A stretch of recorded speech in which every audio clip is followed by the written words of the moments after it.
Germany broadcasting, people of Britain, greetings from the Third Reich. This is the voice you have learned to fear.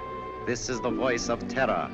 Again we bring you disaster, crushing, humiliating disaster. It is folly to stand against the mighty wrath of the Fuhrer. Do you need more testimony of his invincible might to bring you to your knees? Very well. Are you ready, operative number 7? This is the voice of terror. A secret airplane factory somewhere in England. Listen, the screams of the dying can still be heard. This is the voice of terror. Are you there, people of Britain, shivering in your cellars? Listen, operative 41. The fuse is lighted. Oil to fuel your navy, to feed your tanks. There it goes up in smoke by the millions of gallons. This is the voice of terror. Do you still believe that there are secrets unknown to the Fuhrer? Listen. Tonight at 7:10, an important diplomat boarded a train at a little station outside Liverpool. Each split second is accounted for. The rails divide. The train hurtles through the air. The diplomat will make no report in London. This is the voice of terror. Englishmen, do you still await your doom in your stupid, stuffy little clubs? It will come, I promise you. Operative 23, the time is now. We strike you on the high seas, as well as on the land. This is the voice of terror. Englishmen, the Fuhrer strikes you now as he pleases. Water pours through your greatest dam, smashing everything before it, even as our invincible armies roll toward their objectives.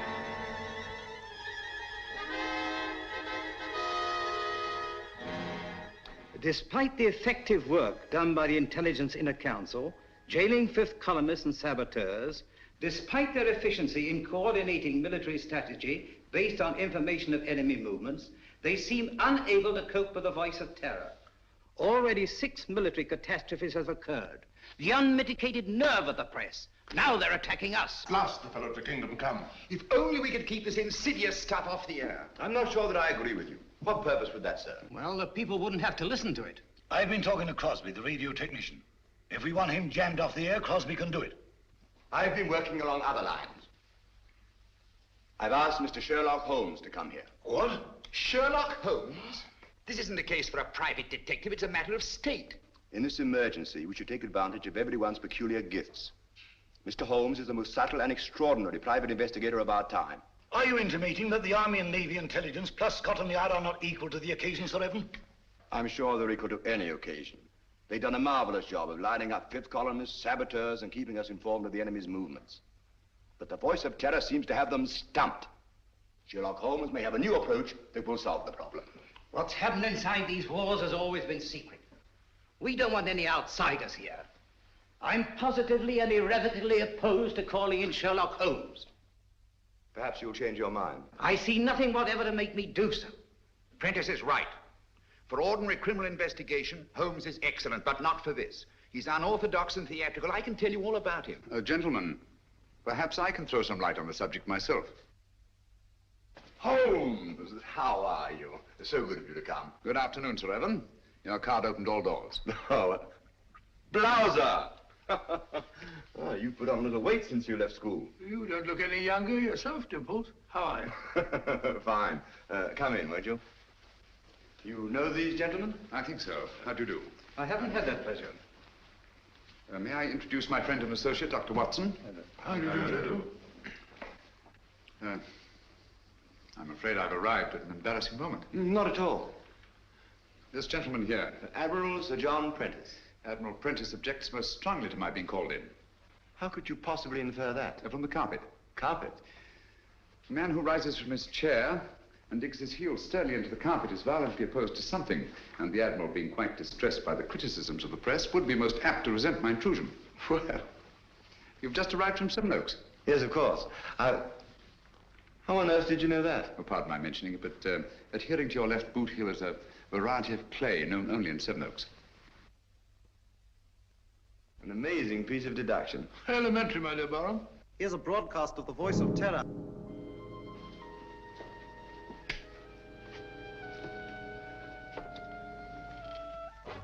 Greetings from the Third Reich. Are you listening, stout fellows across the channel? Are you listening, you little body of incompetent men known as the Inner Council?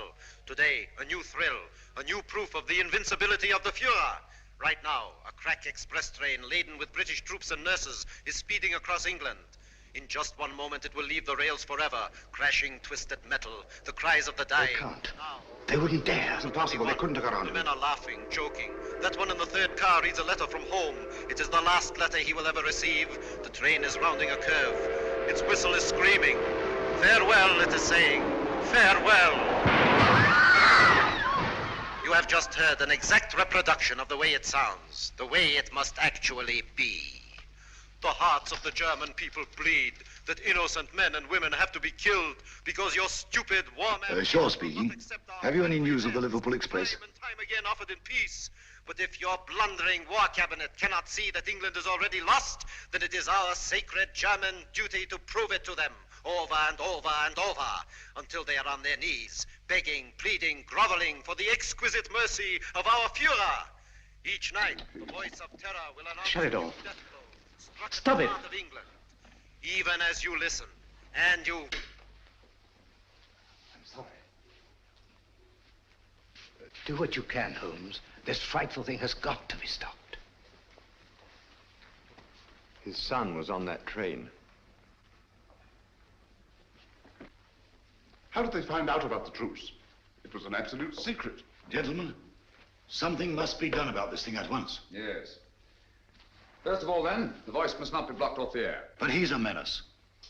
All over the Empire, this horrible news is broadcast, blown up out of all proportions. The world is beginning to believe it. Even our allies are counting England out. People are frightened, panicky.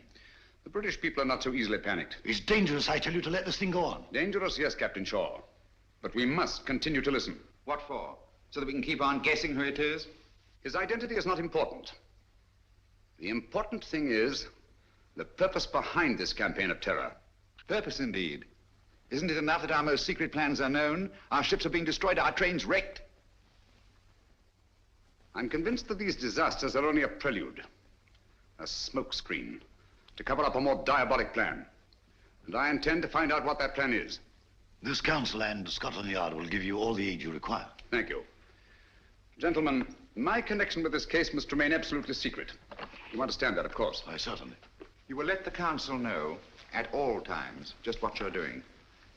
I shall give you such information as I think wise to disclose in the interests of safety, both the public's and your own. The Inner Council has never shared its secrets with anyone. I demand that you keep us informed of your activities and progress. Come along, Watson.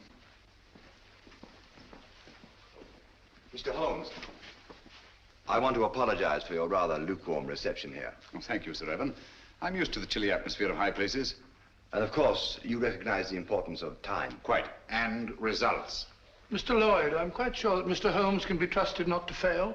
He never has, you know. Thank you, Watson. The word is seldom. Goodbye, Sir Evan. Goodbye, sir. Goodbye, Barham. Goodbye, Watson. Well, shall we walk for a bit or take a taxi? I'm afraid we have no choice. Huh? No, Watson. I have a feeling that when we go out of that door, a girl will be waiting. A girl? What do you mean? A young lady whom neither of us has ever seen before will come forward to greet us. Holmes, now you're pulling my leg here.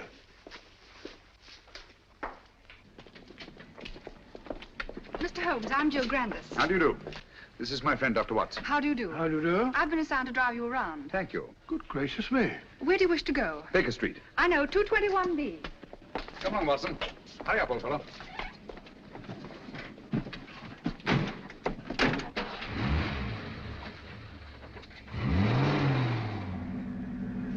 Holmes, the girl waiting. What an extraordinary thing. Elementary, my dear Watson. No, it's an amazing deduction. How on earth did you arrive at it? Barham told me. Huh?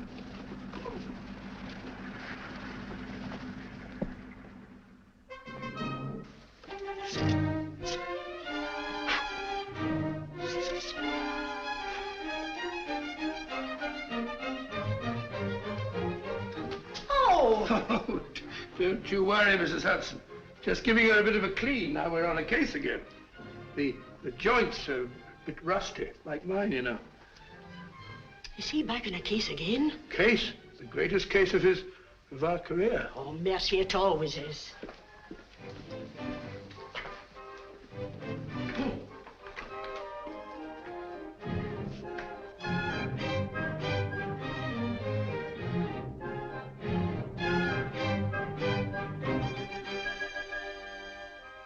Holmes. I say, Holmes. What? That's right. Well, if you ask me, it's disgraceful. Beethoven's Fifth? Not at all. It's very good. Sir Ronald Headley's conducting very well tonight. I don't mean the concert. No? England's in danger. Heaven knows what frightful disaster's happening, and you sit there calmly listening to the wireless. Music hath charms. Very restful. That's got nothing to do with the whole... Contrary, my dear Watson, it may have a great deal to do with it. Oh, really? I don't see what.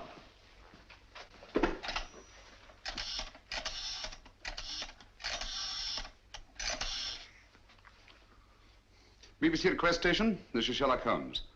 I understand you play recordings. Would you mind playing Beethoven's Fifth, conducted by Sir Ronald Headley?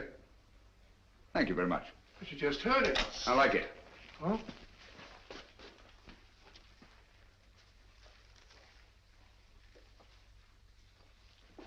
We've had a request for the Beethoven Fifth Symphony, played by the London Symphony Orchestra under the direction of Sir Ronald Headley.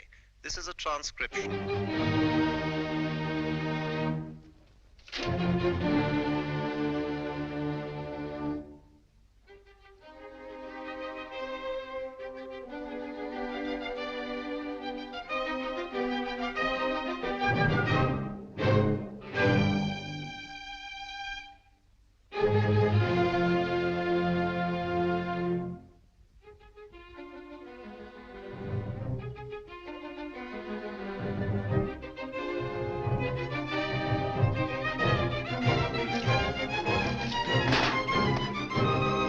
What's the matter about? I say, Holmes, I don't think... Shh.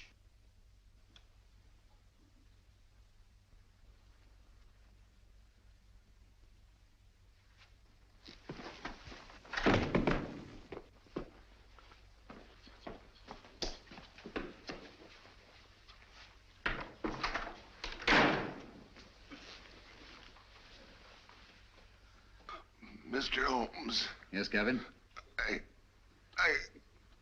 Christopher. Dead? Yes. It's been driven in with a lot of force. Watson, this is a warning. Warning? How do you know? I had sent for Gavin to get certain information, which you must have found there in the dark and sinister alleys of Limehouse. He came with his message, which someone doesn't want me to hear, someone determined and dangerous. What's the good of a warning of danger? You don't know from what or from whom? That we shall have to discover. This knife was thrown by the tip, from a distance of about 50 feet, by a man about 5'10". Steady, Holmes. Elementary, no fingerprints. But the distance and the man's height. The angle of entry and the force with which he penetrated the victim. But Holmes, what do you suppose he meant when he said Christopher? We must find out at once. Come on, Watson. Huh? Come in. Oh, Mr. Holmes, I saw a fella lurking about your steps tonight. Blimey, he won't lurk no more. Pull me out. Take care of it, Dobson. Very good, sir. How did it happen? Haven't time now. Get your coat on, Watson. We're going out. No. Holmes, you promised. Oh. Where are we going? Limehouse.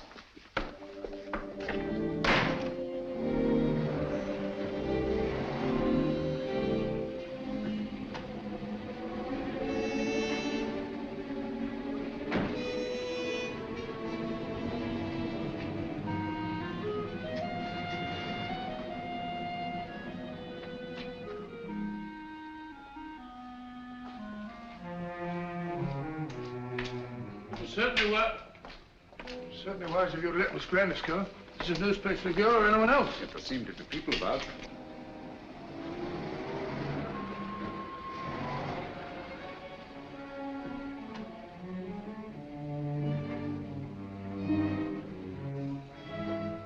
Even Miss Grandis.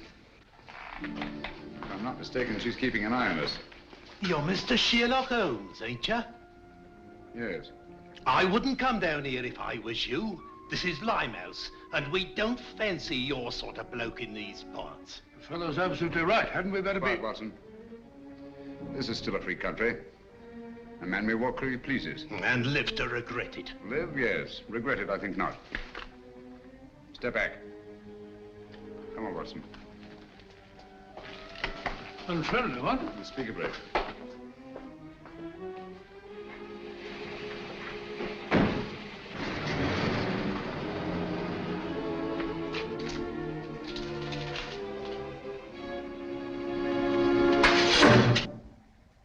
What was that, Holmes? It's all right, quiet. I can't see a thing. Luckily for us, neither can they.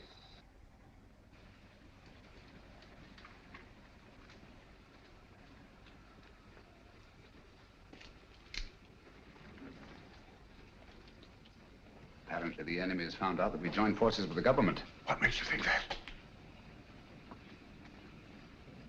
This knife, like the knife which killed Gavin, was thrown by a former habitué of the docks in Hamburg. It's a German knife. The knife throwers of Hamburg are extremely expert. Mr. Holmes, can't we come back in the daytime? Certainly not. I don't think we're safe. No one in the world is safe now, Watson. Least of all us.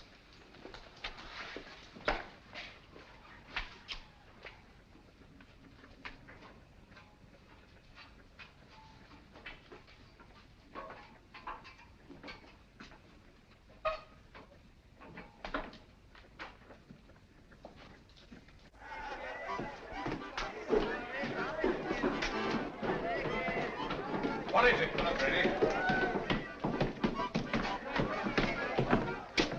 Don't tell me that you don't recognize me. Mr. Sherlock Holmes. I got a specially ugly lot here tonight. I'll take my chances.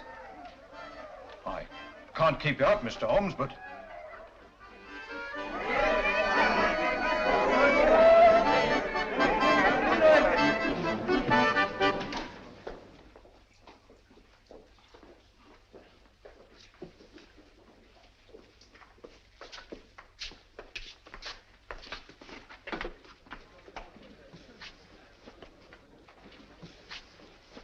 Where's the girl, Kitty?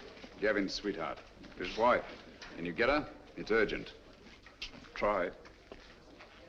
Holmes, I don't think I like this place much.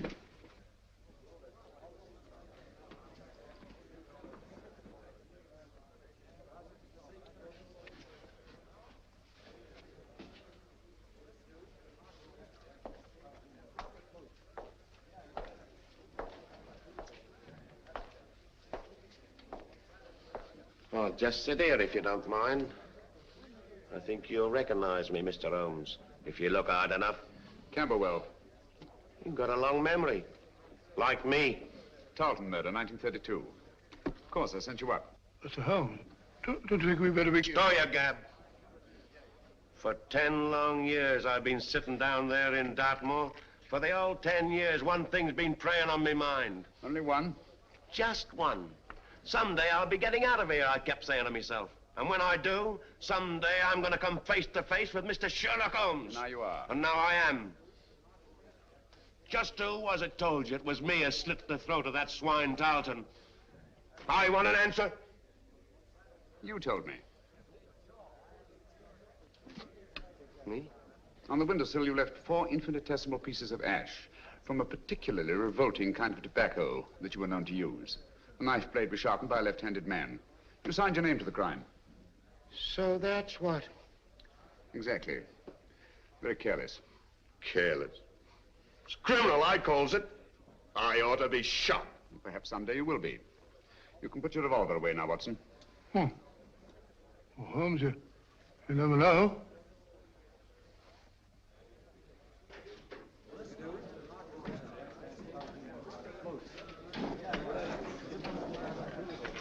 Where's Gavin?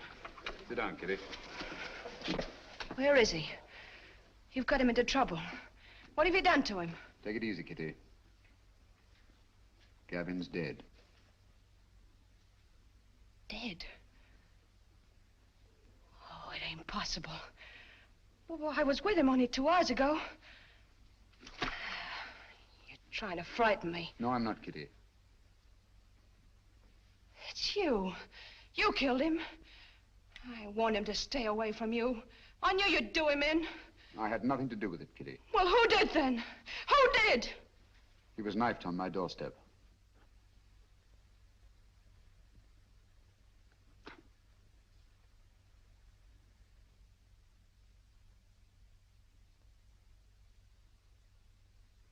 I'm sorry. I'm deeply in his debt. Before he died, he said one word. Christopher.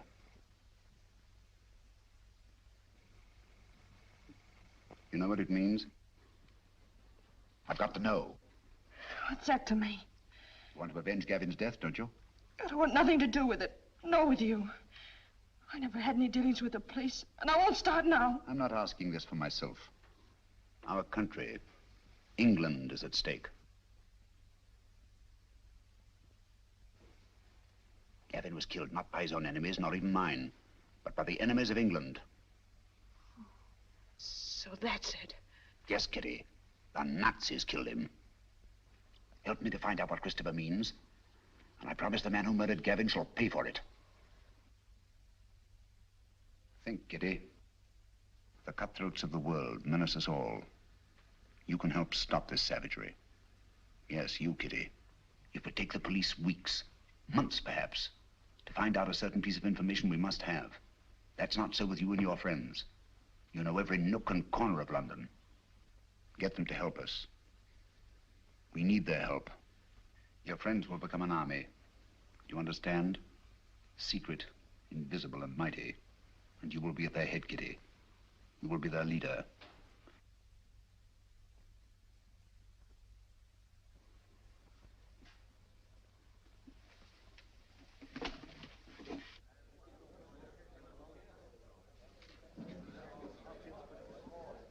Grimes, do you know what Christopher means?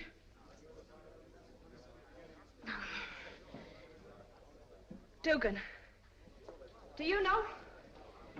Dugan, listen to me. I ain't got no time to listen to you, girlie. But you gotta listen.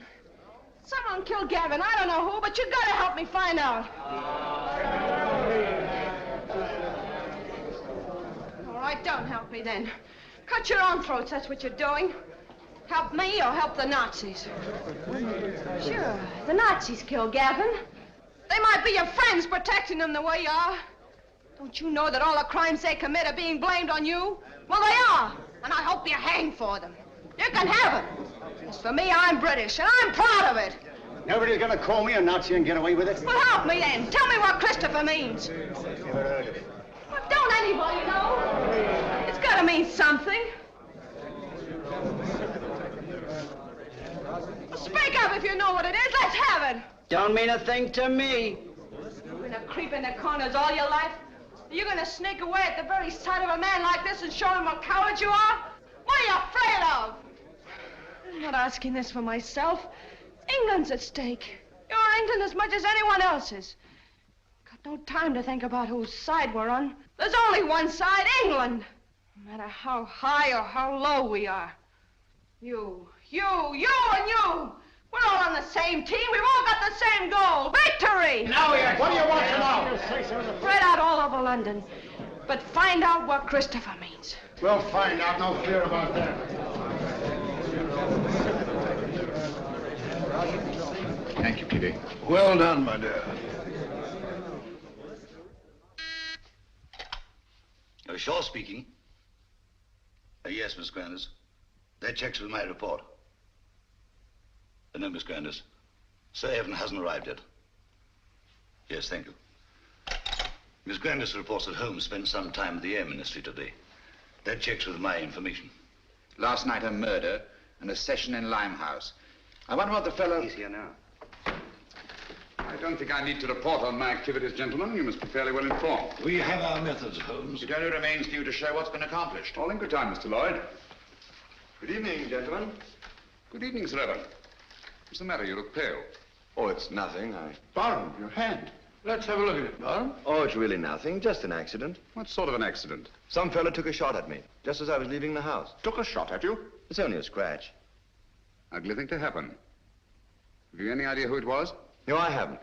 He popped up out of the bushes, just as I was getting into my car. Fired once, then disappeared. What do you make of it, Watson? Bullet wound. Congratulations. This is a matter for the police. Oh, no, please. I can never identify him. Let's forget it. Captain Shaw.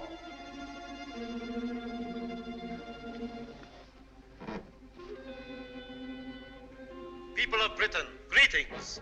Is it shock you need? Very well. We Nazis can produce them till Britain's proud head is in the dust where it belongs. People of London, look out of your windows. You will see your promised disaster written across the skies. Lawford, turn out the lights, please. Look to the East India docks. Are you alert, number 20?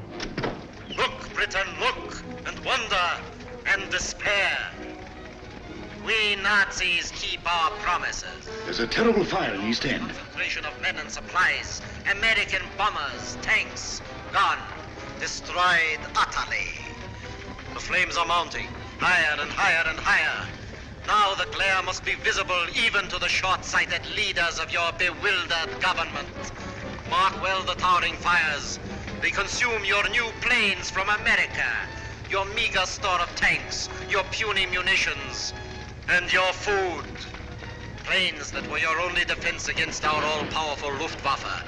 Tanks and munitions that you prayed would hold against the magnificent 50-ton German land monsters, which will soon be crashing through your very houses. Food.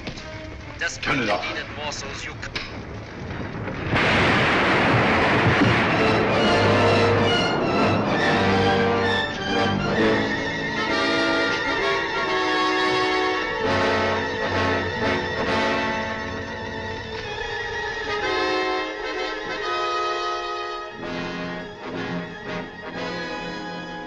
Gentlemen, this is really a terrible setback. How do they find out our secrets? It's horrible, the way it's timed, the precision of it.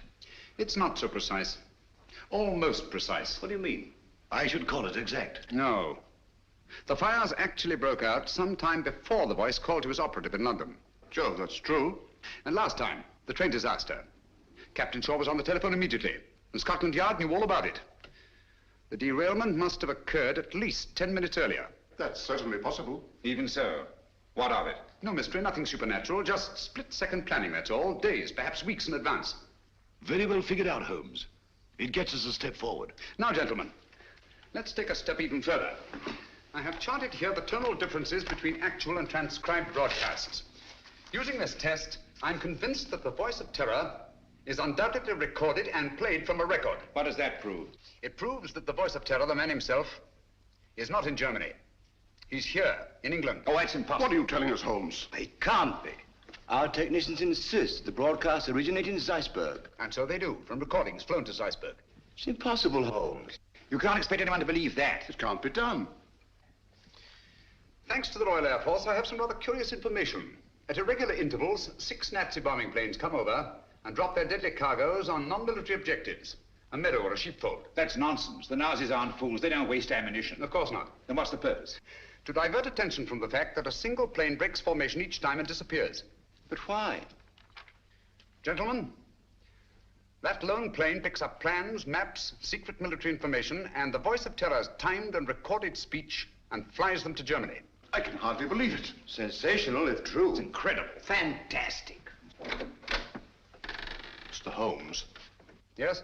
there's a person outside asking... A lady? Ask her to come in. Excuse me, gentlemen.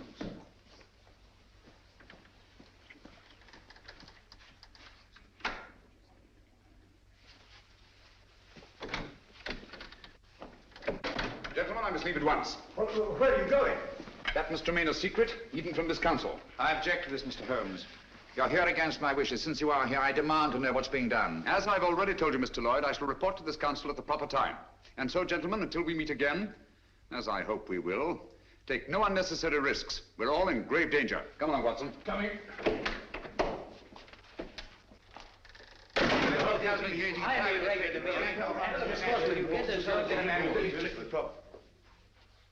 Stay.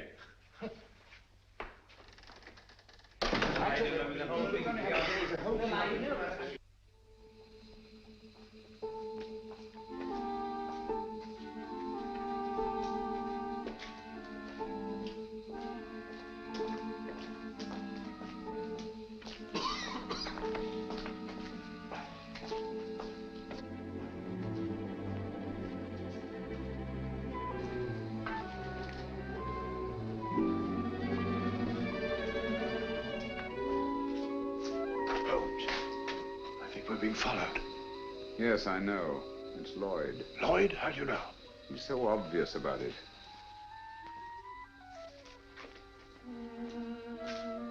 Good evening, Mr. Lloyd. You going our way? I intend to find out what you're doing, even to the point of following me. This is our business, you know, as well as yours. All right. Come along.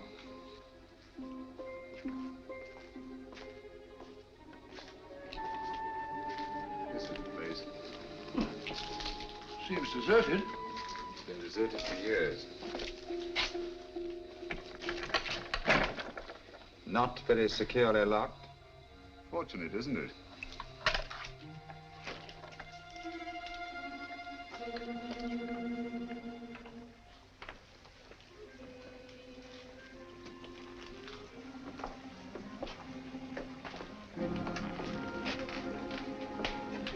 Water. It's the river. This is part of the old Christopher docks. Never heard of them? Christopher? I say, Holmes, isn't that the word that Right, Gavin... Watson. Oh, sorry. They're almost forgotten. They were built before Victoria.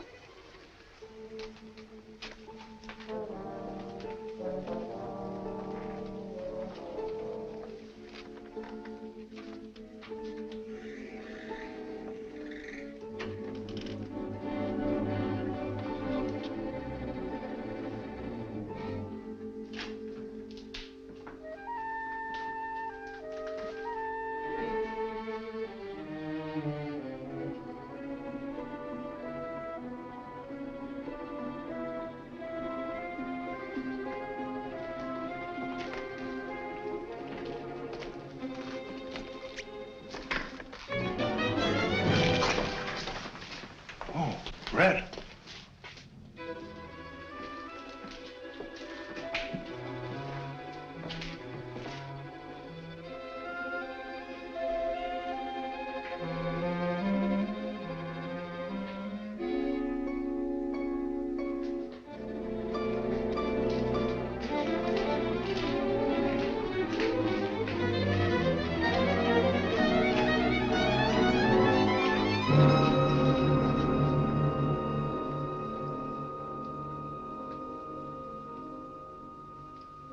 Good evening, gentlemen. I knew your curiosity would be your undoing, Mr. Holmes. You were expecting me then? Yes. I had hoped that the entire council might have come. It would have been a pleasure to deal with all of them, quietly and effectively. Eventually, they all will be taken care of. However, Mr. Lloyd is quite a catch and will have to suffice for the moment. What do you intend to do with us?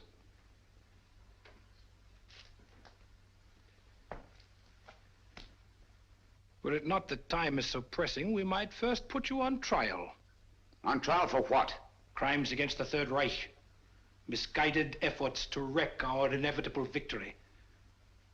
Mr. Lloyd, your super-British patriotism, your blundering but sometimes effective intelligence efforts are well known. We have quite a score against you, which will be settled. Dr. Watson. A fair physician, no doubt, but of no consequence. To our stupid British minds, every life is of consequence. A quaint notion of an even quainter nation.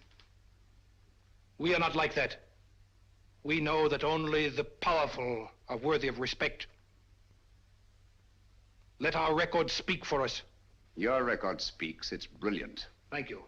A brilliant record of rapacity, cruelty, torture, deceit, and murder.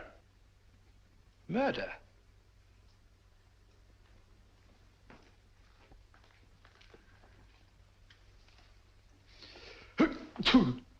Gesundheit. Thank you. Cold? It is a little chilly in here. I'm sorry you're uncomfortable. My discomfort is of no consequence. Your false courage is not impressive, Mr. Holmes. Of course you realize that you and your friends are going to die? As all men must, sooner or later. Not later. Now.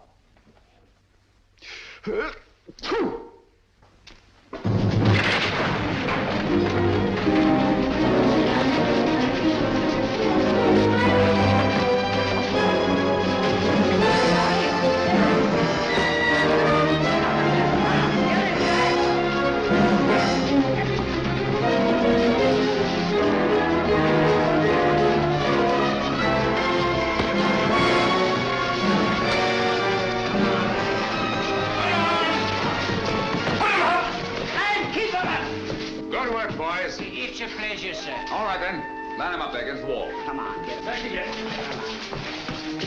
Come on, get back.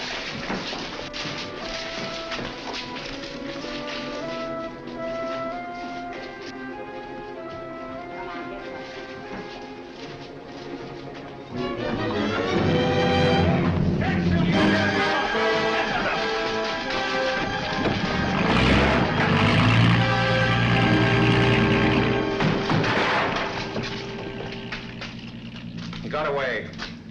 Oh, most unfortunate. I blame myself severely. I should think you might, Holmes. If you hadn't been so stupidly mysterious, allowed Scotland Yard to give you adequate protection, the man would never have escaped. No, he never would. Most regrettable. Gesundheit.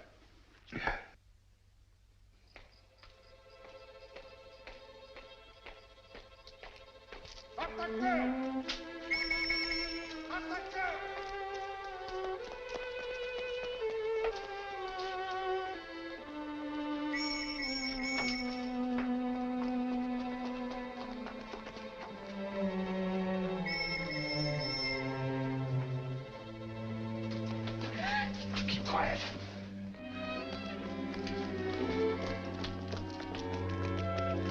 Take your hands off. You fool! Do you want to bring the whole force in here?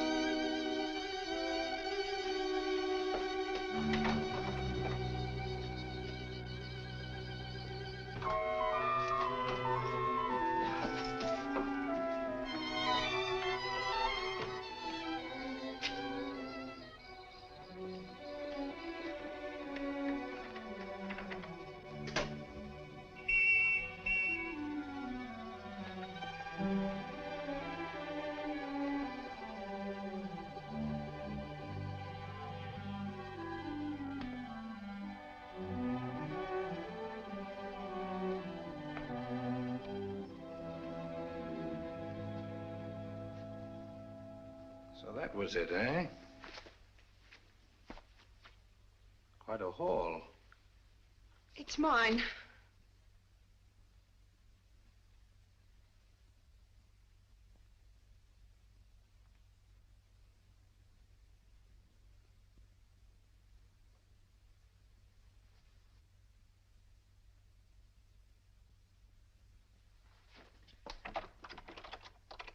Go ahead. Your friends, the police, are undoubtedly still out there.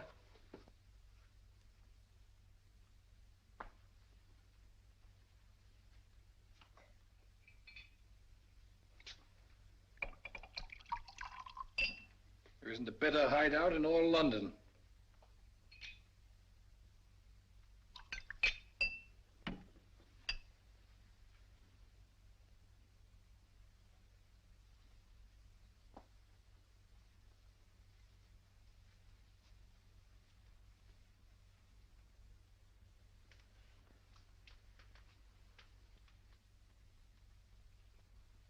This'll quiet your nerves.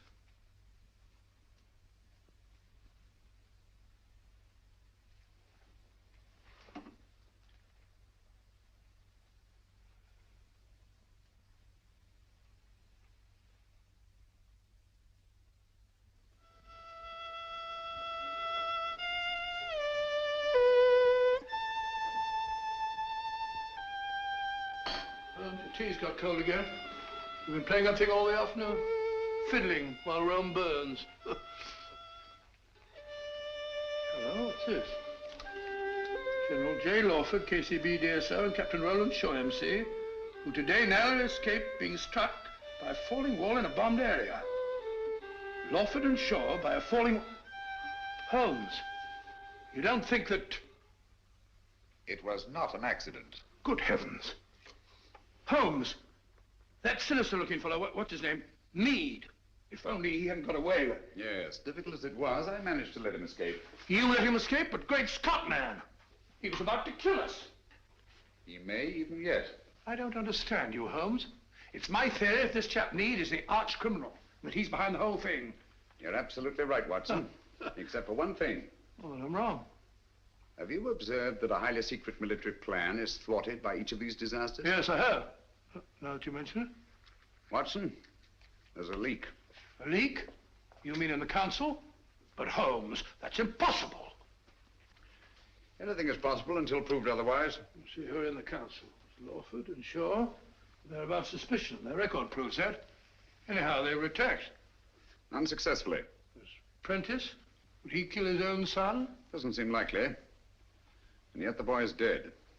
Barham, of course, brought you into the case. So it's quite obvious that he wants it solved. Most patriotic of Sir Barham. Yes, he's a great fellow. Paid wing 3/4 for the school my last term, so I can vouch for him. Besides, he was attacked too. Shot at. So I gather. How about Lloyd? No, it can't be him. Meade was going to kill him as well as us. By the way, he's a brave fellow, Lloyd. Did you notice that he didn't turn a hair? Very composed. Come in. Mr. Holmes? Yes, Kitty? I think now we'll be able to get some information from Mr. Meade. Your plan worked like a charm. I knew you could do it. Oh, it's not so hard once your mind's made up. And mine is. You'll be careful. She better be. She's mixed up with that fella. Oh, I'll be careful, all right. But I'm going through with this. Good girl. I heard him talking on the phone today. Yes? He said, I'll take care of that little Seven Oaks matter at 11 tonight. Seven Oaks? Isn't that where... Barham has a country place. Watson, there's not a moment to lose. If I find out that Meade did kill Gavin, I'll... If so, he'll be punished. I warned you no one was safe with that fellow at large. Now he's off to Barham. Yes, I only hope we're in time. Come along, Kitty. I'll get you a taxi. Thank you, Mr. Holmes.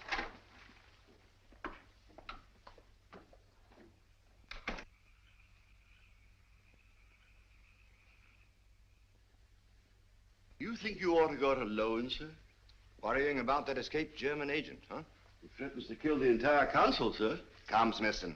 Took bigger chances than this in the trenches. Have you forgotten? I know, sir, but we were younger then. And there were no such thing as Nazis. I'm ready for him. I understand, sir.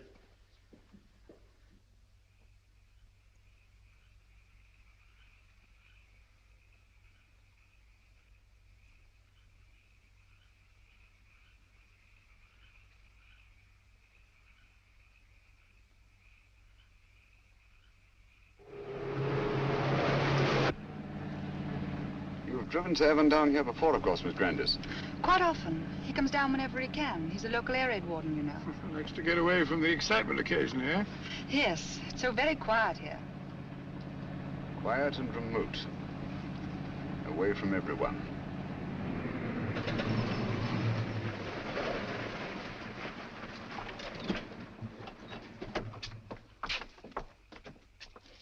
Yes? Oh, Miss Jill. It's all right, Smithson. Where's Sir Evan? On his rounds, miss. Which way? Down that lane of trees, sir. I'll go. You stay here. You too, Watson.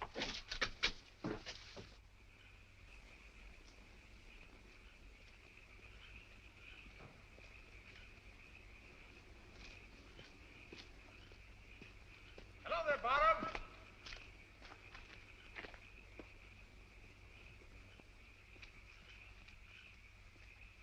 Holmes, what on earth are you doing out here? I've been worried about you. Yes?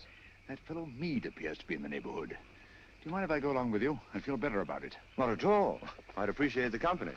You know, it gets quite lonesome, especially on a night like this. By the way, do you feel you're getting any nearer a solution of this terrible business? Yes, yes, the end is in sight. Really? Well, would you mind telling me? Listen. Air raid sirens. Yes. Coming our way. Yes.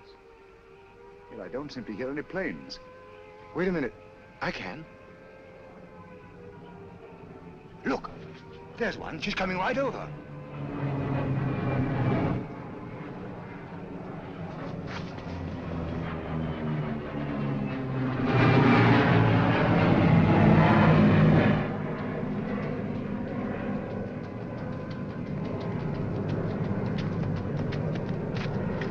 There she is. Ours or theirs? Theirs.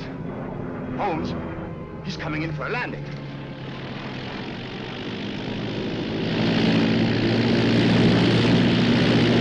The swine. That's the pickup plane. The voice must be here, close by. Then we've got him. Barham! Be careful!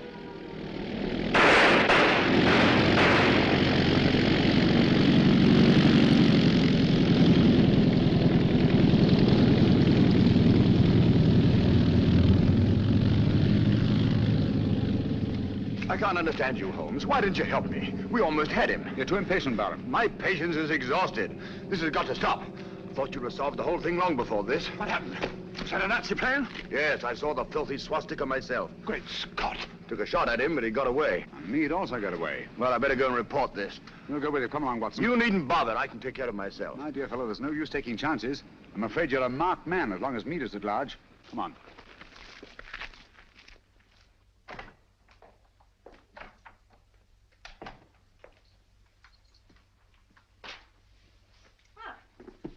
You're a fine one, leaving me alone half the night.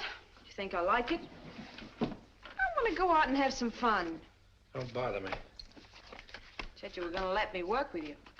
Someday you'll come back and I won't be here. Where would you go?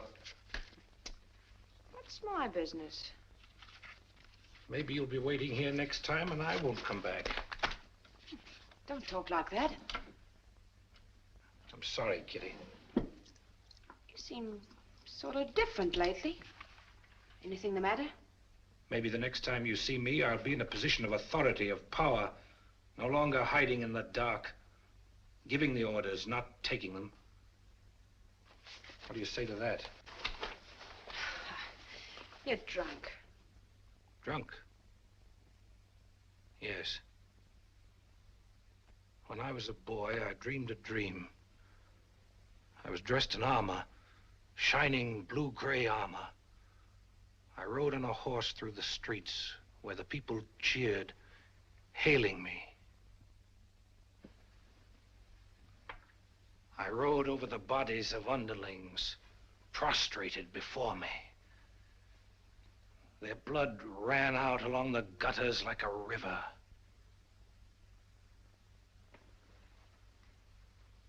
What if this was no dream?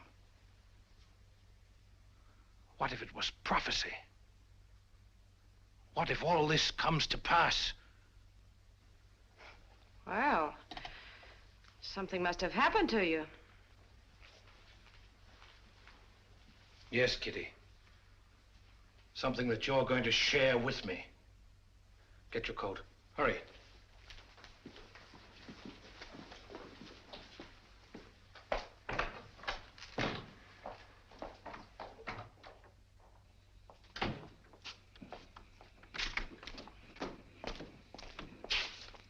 Right, you. Got plenty of petrol? Enough. Start driving.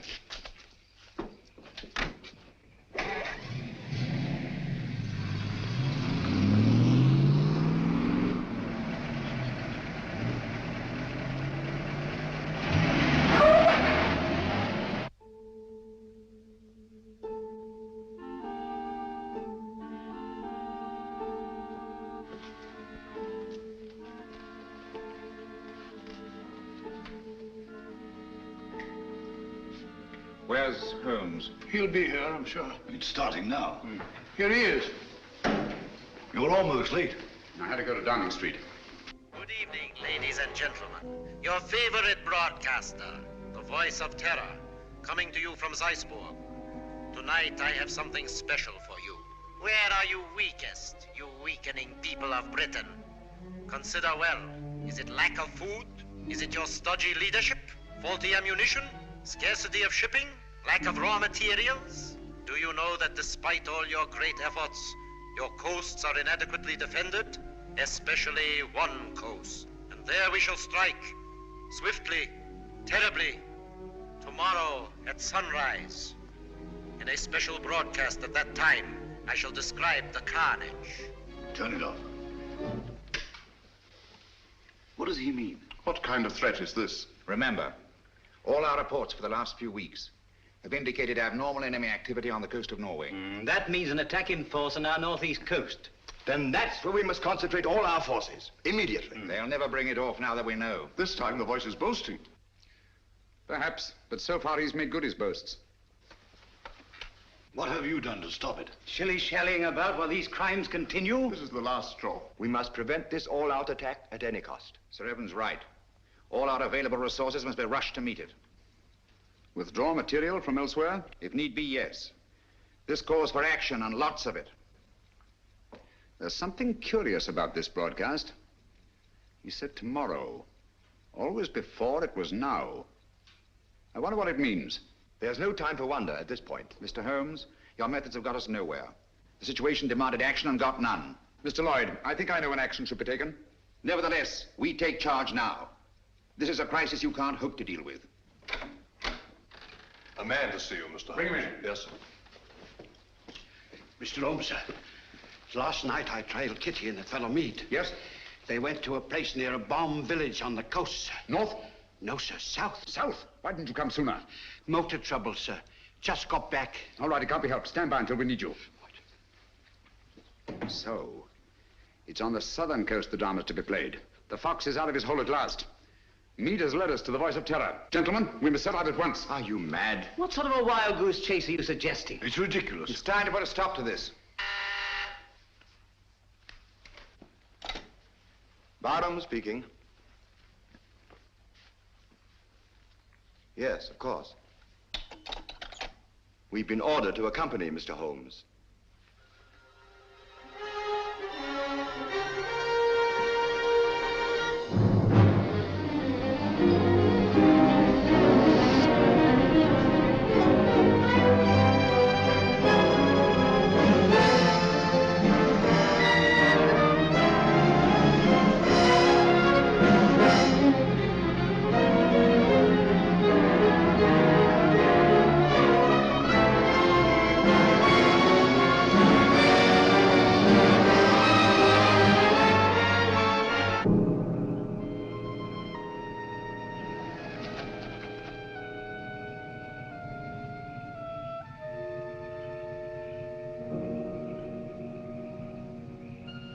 Major Harrison, Mr. Sherlock Holmes. Good evening, sir. All the arrangements have been made. Splendid. And that church up there? Yes, sir. All right. Let's go, gentlemen.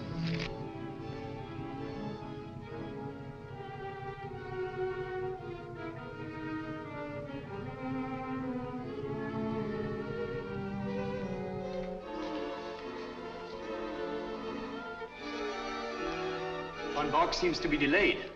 He'll be here, never fear. You all understand your objectives.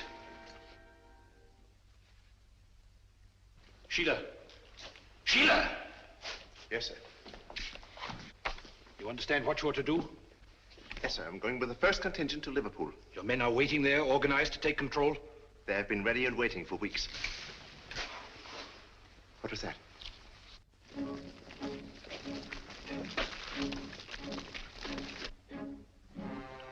When the world is changing, it is natural to be on edge. Merely owls or perhaps wood rats. No, it sounded like... Sheila. Yes, sir. Go on. City of Croydon and Croydon Airport. All is prepared. You go. Birmingham. Where I used to slave in the factories, but not anymore. The day has come at last.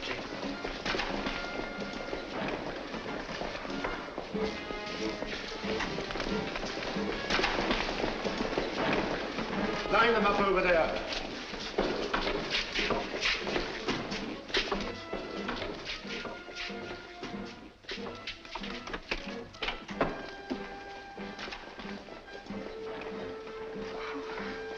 Mr. Holmes.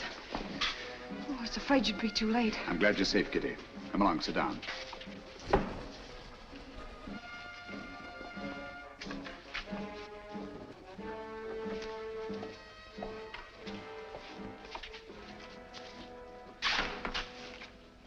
Gentlemen, when Mr. Mead and I last met, he wished he could put us on trial. Mr. Lloyd, Dr. Watson, and myself. Now, Mead, you are on trial. First, let me tell you why you have met here. The vague but canny threat against our northeastern coast was a blind. Your group was congregated here to receive an invasion army proceeding across the channel. What? Invasion? All those men rushed for defense of the north? I can't believe it. It sounds impossible. Hold down for a moment. It seems absurd of me. At the head of this mighty force, the victim chosen, The faithful were to proceed to various centers of our country and take up positions of authority. And we shall, do you understand that? Unfortunately for you, that is not to be. We're held, yes. But the invasion will proceed without us. What else is there doing? Why we are helpless here? Please be patient. You called me in on this case to identify and to silence the voice of terror and to circumvent the unknown plan behind it. That undertaking is still in progress. But we are rapidly drawing to a conclusion. Gentlemen, the voice of terror is here with you in this church. What? Are you referring to Meade? Why, who is it? Meade was my one sure connection with the voice of terror. At the warehouse, I allowed him to escape and assigned Kitty here to trail him. When I learned through Kitty's abduction that Meade had come down here to meet with a group of men, I asked myself why. Why a deserted fishing village on the Channel when Scotland was to be the next scene of disaster? And why was it necessary to withdraw great stores of ordnance and material for the protection of Scotland? It was a ruse, gentlemen, to leave this coast unprotected. A ruse devised by the voice of terror. I knew quite early, of course, that the voice was a member of your august body. You dare to insinuate that one of us... If this is meant to be humor, it's very ill-timed. German agents knew I was on the case the very night I was called in. How did they know this secret? One of your counsel informed them. There were attempts made on the lives of all of us. But the attempt made on the life of one of your members was entirely unsubstantiated, resting on his word alone. One member whom I went to the country ostensibly to protect, actually to surprise. This member fired on the Nazi pickup plane, not in rage as he pretended, but to warn and frighten it away. That was very clever of you, Sir Evan. Sir Evan? I can't believe it. Sir Evan couldn't be implicated in a thing like this. What's Sir Evan got to say? Let me congratulate you, Mr. Holmes. You admit this outrageous accusation? There's been treason before, but this is beyond belief. Treason is not involved. Sir Evan Barham is not Sir Evan Barham. What are you talking about? In March 1918, Lieutenant Evan Barham was a prisoner in a German prison camp. There, his amazing resemblance to a certain Heinrich von Bock, a brilliant young member of the German Secret Service, sealed young Barham's fate. One morning, he was taken out and shot, murdered in cold blood. Then this man is Heinrich von Bock, who has been masquerading in Barham's place for the past 24 years. You see, gentlemen, the Germans plan well in advance. It's incredible. How could a thing like this happen? Barham had no immediate family. The details of his private life were avidly studied by von Bock, who was 3 years at Oxford and had a perfect knowledge of the English language and English habits. So, with possibly the help of a little plastic surgery, not forgetting the considerable resemblance to Barham in the first place, the deception was carried through. Very clever, Mr. Holmes. I must say, Holmes, this is positively amazing. What made you first suspect Barham? The real Sir Evan Barham carried a scar from childhood. This one is about 20 years old. A detail, but significant. I can't believe it. It was Barham who insisted on your being brought into the case. A colossal piece of egocentric conceit. One to match your own, Mr. Sherlock Holmes. Of course I brought you into the case. To see your weak and silly handling, to watch you fumble and lose it. Are you too stupid to realize that this group is but a small part of our organization? We have men stationed all over England, ready to take command. They never will. They were all taken exactly at dawn, just as you were. So now we are trapped, huh? No, gentlemen. It is you who are trapped. Listen. Even now our Messerschmitts are roaring overhead, the vanguard of the invasion. Why are they not routed? Where are our boasted anti-aircraft guns? They are silent. Our little ruse was entirely successful. The coast has been stripped of its defenses. Preserve your vaunted British vanity as best you may in this your hour of most humiliating defeat. You have not captured us, my friend. We have annihilated you. Do you really think us so blind that we would strip this coast of defenses because of a voice on a phonograph record? The Council was deliberately misinformed about moving the defense forces. You are trying to save your face. Look, if you think I'm lying. Those are not Messerschmitts. They're Spitfires and Hurricanes. Returning from blasting your invasion forces, destroying men and barges by the thousand. Look further, Von Bock. Look below.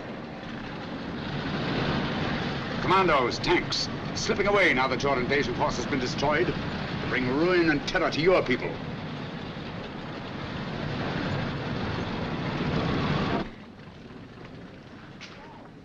I wonder if there's anything on the wireless about this. The BBC.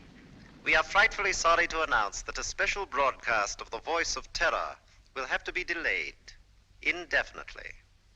A threat against our northern coasts, made only as a blind to cover the enemy's invasion plans, has not been fulfilled. Instead, our victorious planes have blasted invasion bases on the continent, destroying enormous stores of materiel and troops. More news of this triumphant victory tomorrow. At the same time, the scattered Nazi agents all over the Commonwealth have been unceremoniously clapped into prison. That is all.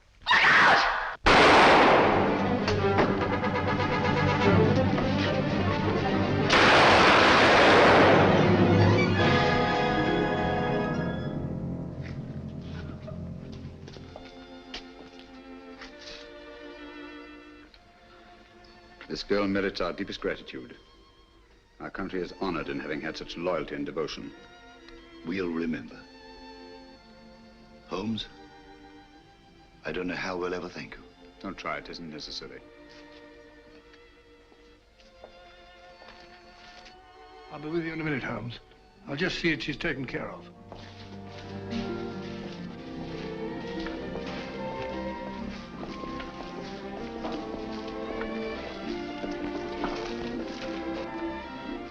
I always did think that chap was an imposter. Barham was a good fellow. Played wing three-quarter for the school.